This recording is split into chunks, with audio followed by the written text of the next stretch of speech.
Ma'am मई channel तराम नौचरी मैम खरनी वीडियो हापक नमद्रे हजी खरनी लेपुरगा वीडियो से लाइनी अखोई ममांग कोई चलुबगी वीडियो मथंग मथंग हापचरगे लुबदो नवदीप चलुए अखोई मैतै ताब मफमदो थीरगा मैम लाक्नब खोनब कमाय कमाय तौबदो नेक्स्ट हापगे ngasigisina अखोई हजी युमदा थुंबगी युमसे लोइना कोई चाय चायना कोई मोट मोटना लेबिदो दुनिया तौरमीसे हजी चाखुमदा चंगा चाक थोंदो याम मोटलबको जर्नी चटपदसु नुंगाइनबगी युमदा सिननबगी मखन मथेंगिसु थोंबा चाबा केटली मचा अमा लेरिबको अखोई साइना ngasi अखोई रूम सिगा थोंगा चागे मेमोरेबल ओइहौनबे आइना वीडियो सु नमगे ना तौबने अखोई खोरस का कई का तौना लोइना लाए सिंगै का कदी लोइसलेबको उफुला पुलकाना खरनी थादो उबैको याम साथीना रूम से चखाबदो ओए अइना लेरप केटल लो यंगहनगे अगारो ब्रांडनी दलेरी अइना यामना फायदाना लोबसिना सिगा मोमो होबा यादोइने हजी मैम हौर खोलगस यंगहलके हजी मोमो हौनी केक हौनी नूडल्स हौनी चाक हौनी हिंजांग हौनी लोई थोंबा याइको सैसिगा ngasi din simagi ai sigi kettles ka ina lien doi si poche thonga ai lien doi yंगहलके को kai yaurake aina lerakpa matamda sida leireba ko magi boxes mana lai 1.2 liter ni double L body ni kai sinte hiding da ai manung da hangdoraga yंगहलक tere aduga si thamna ba sima yaurake Kettle की white mouth ओइबना मचिन से चावबनिना को कोन पिंबा मतमदा अखोइना सिनबा मतमदा याम नुंगाइबदो ओइ अखोइना चांगचदमा खंगनबगी minimum maximum आइना मनुंगदसु इबिरे inner पोड अमसु steamer से यामना अफबा steel quality नि अदुगा सिदा मखुम अमा यावरे अदुगा मा यावरकबसिंगदो अदुम उलक्केको अहानबदा एक बॉइलिंग रेक अमा यावरे अखोइ जेरुम फुटनबगी सिदा यावरिबा हैंडल से पांजनबिदोनि नांदोगा यावरकपनेबको अदुगा सिना स्टेनलेस स्टील ग्रीन रेक नि अदुगा सिना प्लास्टिक बाउल नि असिगा सुकोइन स्टीम तौबा याय अय हौजिक मथंग मथंग तौरगा उलक्केको स्टूडेंट सिंग अमदी अखोइना लम लापना जर्नी चप्पा मतमदा सिगी केटल से पुरगदी अखोइ चानिंग थकनिंगबदो लोइप्रना मपुंग फादोनि मखल मथेलगी पोचै म्याम अमा थोंबा याइको मल्टी कुकनी अइदुम थोंगागा म्यामदा येंगहलके यामना इजी ओइना थोंदोइनी सिदा मागी पावर बटन से अनि यावेबको अमना खरा मीडियम अमा खरा हाई अमा हौजिक सौगलेको याम थीना फजना सौगले हजी मखोंग खुंजंगे याम साथन यांगीको सौजे रूम थोंबजु मनुंगायमनिको फजना बैकग्राउंड का सेमगा याम नुंगाय हाइते मुंदरे जेरुम सु थोंगके चाक सु थोंगके सिगैसगा केक सु हौदोइनी अदुगा नूडल्स सु थोंगदोइनी अदुगा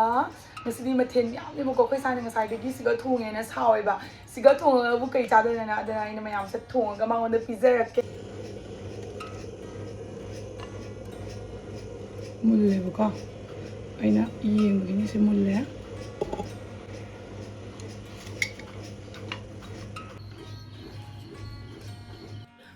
मैम अखोई साई चाक याम लामे हाइबको अदुना इसिंग से हैदोरगे जेरुम फुटपगी अदुगा ngasi चाक से जीरा राइस ओइना तौरगे अहानबदा थाव खराब चले जीरा खराब चले अदुगा चेंग से अदुम हापचनग्रगे याम यांगना अदुम मुंद्रोबनी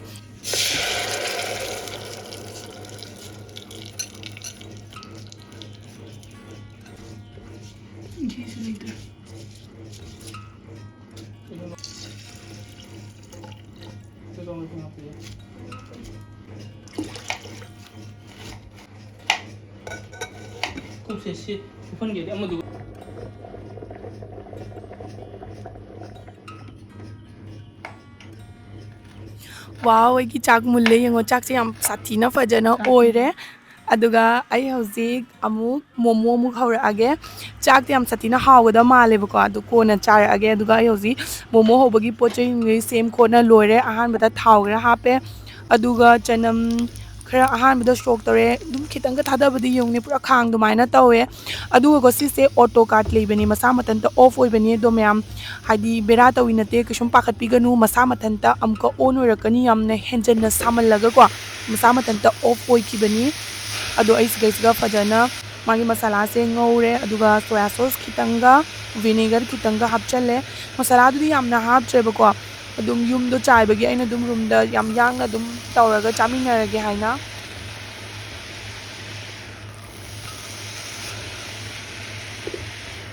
ननंदी ला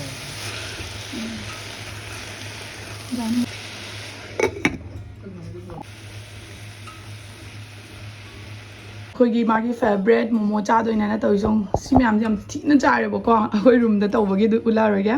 मोमो फजना तकलो 시작으로세. 시국 자오더라. 야. 빛만 들어세. 한 빛나 bro. 저만 그래. 기탕이 픽도 봐. 아이 떠오게. 자오라. आई हौजी अमुक मागी चटनी मुसी अमगे टमाटर अनी सु हापचले अदुगा इसिंग खरा हापगा मोरो खरा हापचलगे अदु मागी मनिंदुगा को मोमो सु अदुम तौरगे मोमो सु अदुम थोंगगे बा सिदा इना हाउनबगी यामनादी तौद्रे को अदुम चना खिगी अदरक लसन गी पेस्ट मा खतंग हापचले अदुगा मा खतंग सौगला मतुंगदा मागी स्टीमर से आइना फजना थाव तैबीरे अदुगा मोमो सेम लोयबसे अदुम हापचले आगे का चानिंगबना का लोरे माई मोंग मतौसे उबदा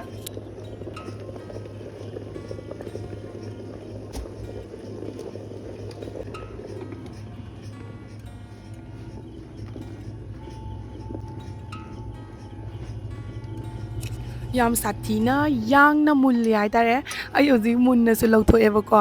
ngahtangda yang na ni na tawise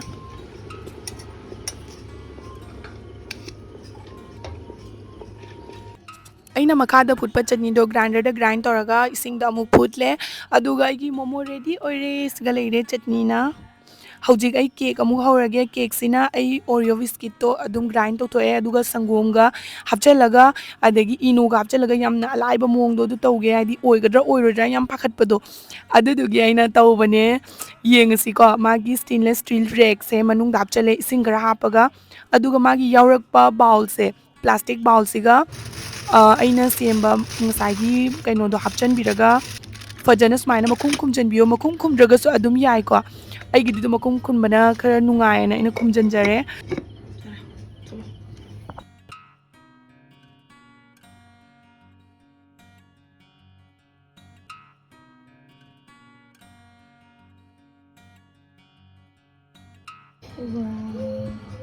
आई मचागी बर्थडे केक अइना हौरनि नांगै केक हौबो याम थी अना मिना कमेंट तौरकपदो आई ngasiदगी केक फजबा हौबा ngame हे अदुगा आई हौजी नूडल्स हौगे तौबने दो मैगी ना खरा यांगनि आना को पोचै से म्याम वेराइटी यामनिना आई मैगी ओइना हौरअगे मैगी दुसु अहावबा मोंगदा चनम तिलौ कितंग हाना हापीरे अदुगा अइना माई मसाला दो हापगा इसिंग खरा हापचले सौरा कांदा अदु मैगी दो थादरगे अदुगा ओइब्रे येंगसिबको यामना यांगना ओइबको सिगी केटल से अदुना चाक थोंबदि याम नुंगाइरकपदो हाइतारे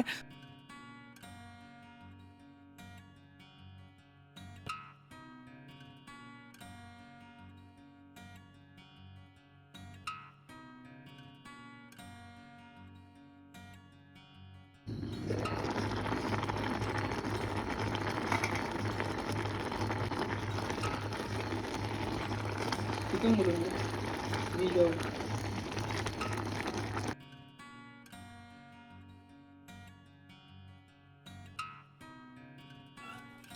अइना हौजबा सिगी केक से आना का केक मम्मा हैप्पी बर्थडे तो हैप्पी बर्थडे टू यू तो आया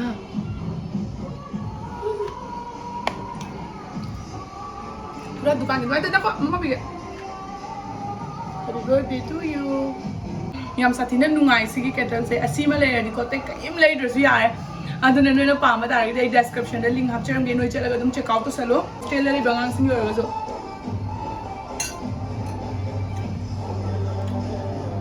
वाओ मा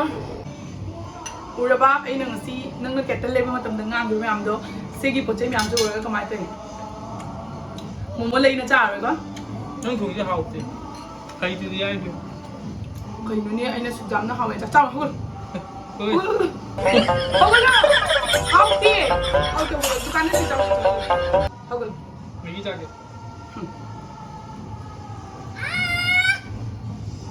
Haudi haute. Ka yang haute haite. Thum jage.